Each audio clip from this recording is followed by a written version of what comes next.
Hello again, it's Noob, and today we get to look at what I believe is the best book on Locksport I have ever read. Now, for full disclosure, I was not only sent this book to keep by the publisher, No Starch Press, for the purposes of this review, but I was also lucky enough to have sight of an advance pre-publication PDF of the book when I was invited to write a blurb for it. Not only that, I have met most of the authors in person at various Locksport events, so I'm extremely thankful that they have dispelled any personal conflict of interest I may have by writing something genuinely great.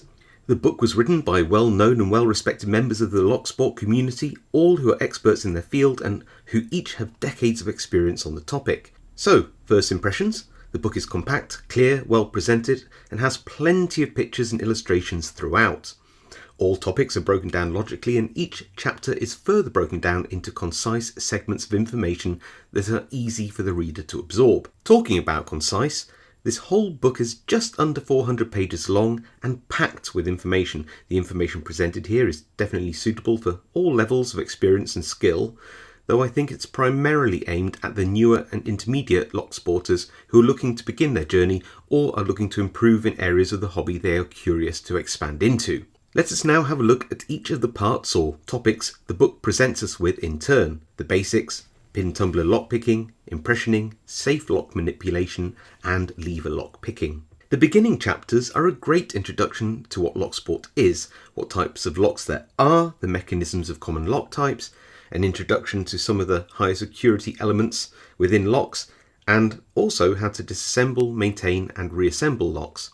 There is even a section on Locksport and the law, which is cool, and I really love this quote in relation to UK law, which says, "If you're just sitting in a local pub in the afternoon with several others, picking locks peacefully, you'll be fine.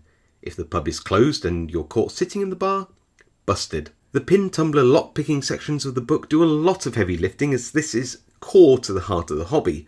They cover the tools you need and where to get them, as well as how to tension, pick and rake standard cylinders and more. While every lockpicker I know has their own preferences, approaches and techniques when it comes to picking, you couldn't disagree with the information presented here. The impressioning sections naturally cover the tools and techniques required for impressioning keys for locks and goes into specific detail regarding the most commonly impressioned lock models, at least in competition, a topic I will address separately. If you've never impressioned a lock before, this chapter certainly will make you want to give it a go for sure. We then have the safe lock manipulation sections, which cover tools, types and techniques relating to the non-destructive opening of combination dial safes.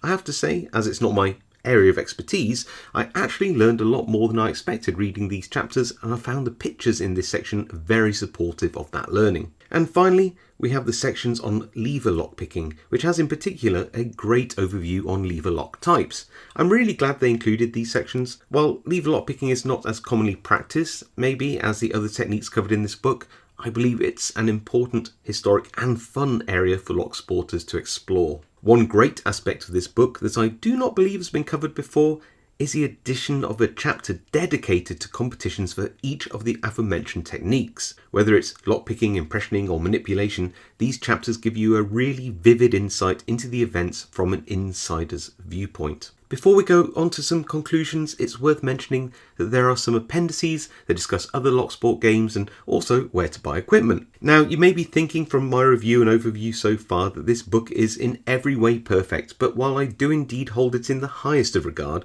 it would be remiss of me not to mention a few things that are not covered by the book explicitly or that are only mentioned very briefly. Being primarily a book on Locksport, there are naturally no sections on destructive techniques.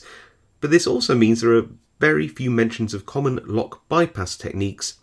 I am personally not disappointed by this, but if that is what you want to learn about, this isn't the book for you. While there are way too many lock mechanisms in the world for any book to cover in totality, disc detainer lockpicking as a topic is noticeably absent, as is specific detailed descriptions of curtain lever lockpicking. It is, however, way too easy to just sit here and find gaps in a concise book on any topic as broad and as detailed as this. I imagine that the authors had an incredibly hard time deciding what to include and what not to.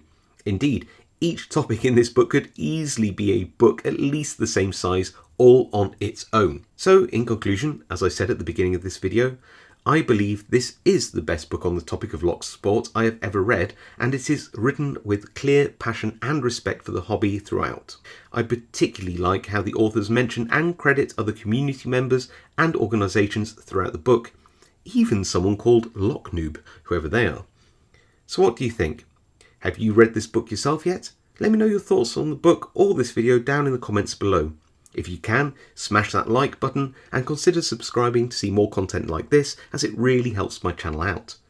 All that's left to say is stay safe, happy picking, and I'll see you all next time.